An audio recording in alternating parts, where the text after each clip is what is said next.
Não posso mais viver sem você, meu amor. Também não sei mais viver sem olhar para teus rácitos de melanina, que causam um estímulo luminoso que meu cérebro transforma num impulso elétrico que faz as minhas glândulas suprarrenais despejarem adrenalina na minha corrente sanguínea, reagindo com os receptores beta-adrenérgicos do meu tecido cardíaco e causando essa taquicardia que me tira o fôlego.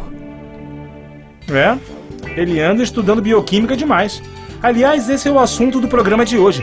Vamos falar de bioquímica, mas tome cuidado com o que você vai dizer para o seu namorado ou sua namorada depois, hein?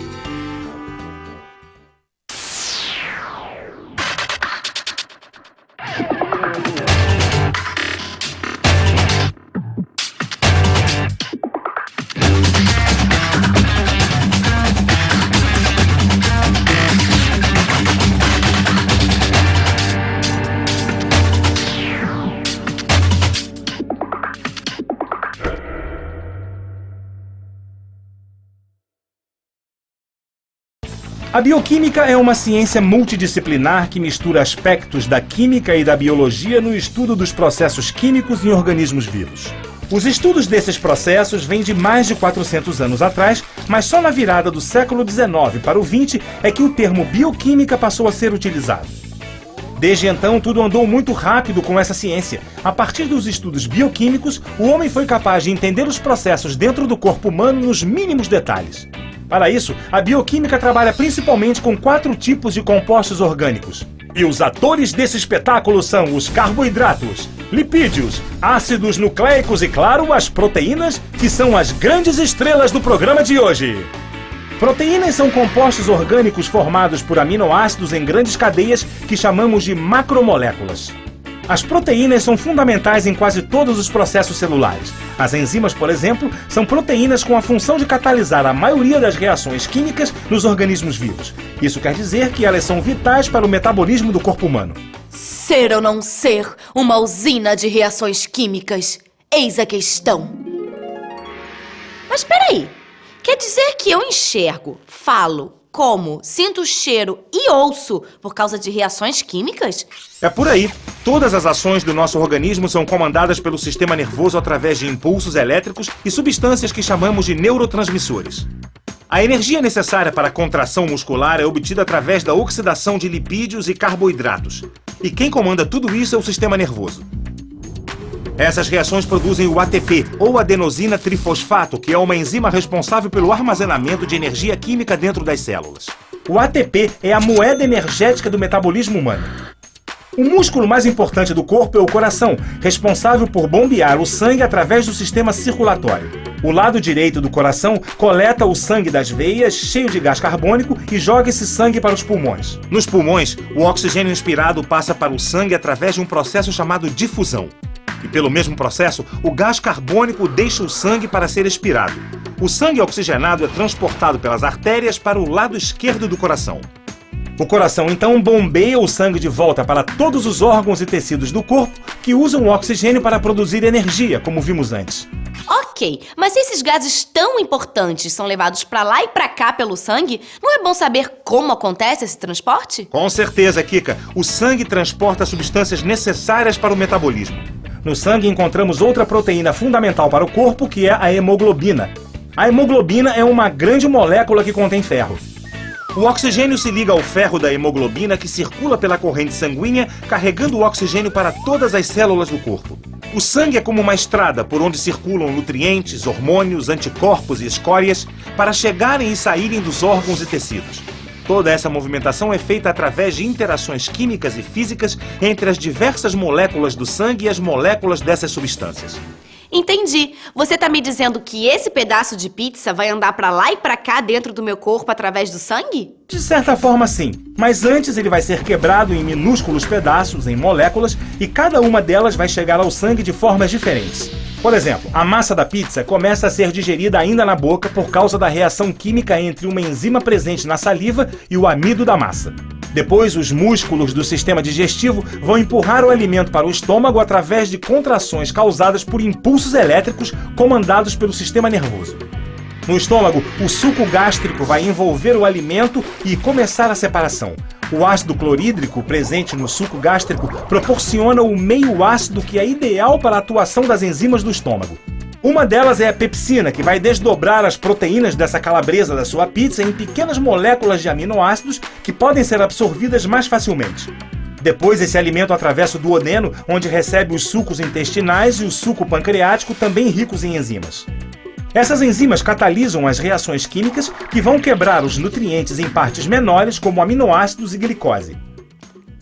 Tá, mas como essas moléculas entram nas células, se não tem uma porta para bater nem nada? Essa é uma boa pergunta. Esse processo é chamado de absorção, que é a passagem das diversas moléculas resultantes da digestão para a corrente sanguínea. Uma das mais importantes é a glicose. Dentro da célula, a glicose vai ser decomposta numa reação química de oxidação. Essa reação libera a energia termodinâmica necessária para formar a molécula de ATP que armazena essa energia. E é essa energia em forma de calor que vai ser usada pelo corpo durante as suas atividades. É por isso que falamos em queimar calorias quando fazemos exercícios físicos, por exemplo. E tudo isso porque a glicose entra de penetra na festa. É isso mesmo. E a proteína que dá carona para a glicose é a insulina, um hormônio produzido pelo pâncreas. Quando a produção de insulina é normal, a glicose entra nas células e é consumida na produção de energia. Quando o corpo não consegue produzir insulina suficiente, a glicose começa a acumular na corrente sanguínea, causando a doença conhecida como diabetes, que é crônica e não tem cura. Mas quanto mais cientistas e médicos se aprofundam nas questões fisiológicas e nos processos bioquímicos, maiores são as chances de se encontrar tratamento para as mais diversas doenças, como o diabetes. Essa história de sangue assim, glicose assado, me fez perder a vontade de comer pizza. Mas me deixou super curiosa. Deve dar para fazer muita coisa com esse conhecimento todo, né? Realmente, o conhecimento dos processos bioquímicos promoveu um avanço extraordinário na ciência, principalmente na medicina. Há mais de 400 anos atrás, o médico e alquimista Paracelso curava seus pacientes receitando substâncias que poderiam ser consideradas tóxicas, como o arsênico ou o mercúrio. E funcionava, mas ainda não se sabia como exatamente isso acontecia. Ainda hoje, o mecanismo de ação de alguns medicamentos não é totalmente conhecido. Um dos mais famosos medicamentos para disfunção erétil, por exemplo, foi descoberto durante o desenvolvimento de um fármaco para combater doenças cardiovasculares. Além disso, nos tratamentos psiquiátricos são utilizados muitos medicamentos cujo mecanismo de ação do princípio ativo ainda não foi completamente compreendido. Isso porque eles apresentam bons resultados terapêuticos. Esse é o caso do lítio. Mas o fato é que o conhecimento profundo dos processos fisiológicos e da bioquímica é o método mais seguro no desenvolvimento de medicamentos e cura para as mais diversas doenças. Muito bom isso. Mas se os medicamentos são substâncias estranhas, diferentes daquelas que a gente come e bebe, como o corpo consegue transformá-los em cura? Como, afinal, os medicamentos funcionam? Essa é uma ótima pergunta. Quando estudamos a ação dos medicamentos, percebemos que quando Paracelso dizia que a diferença entre o veneno e o remédio é a dose, não se tratava de nenhuma maluquice.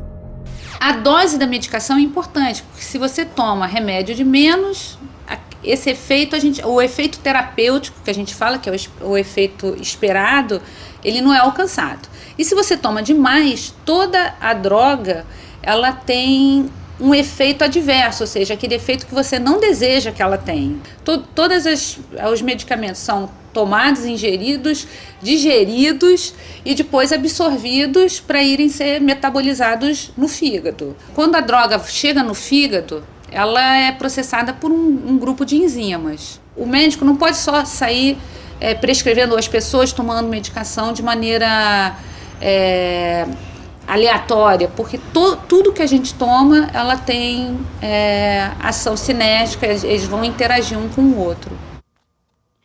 Eu estava pensando aqui com os meus botões. Esse programa é sobre bioquímica, mas a gente viu tanta coisa relacionada à medicina, à física, à biologia e até à culinária que eu fiquei meio confusa. Afinal, a bioquímica é essa mistura toda mesmo? Realmente, a bioquímica é uma ciência que faz fronteira com muitas outras. O corpo humano é um organismo complexo que pode ser examinado e compreendido de diferentes maneiras que podem se justapor.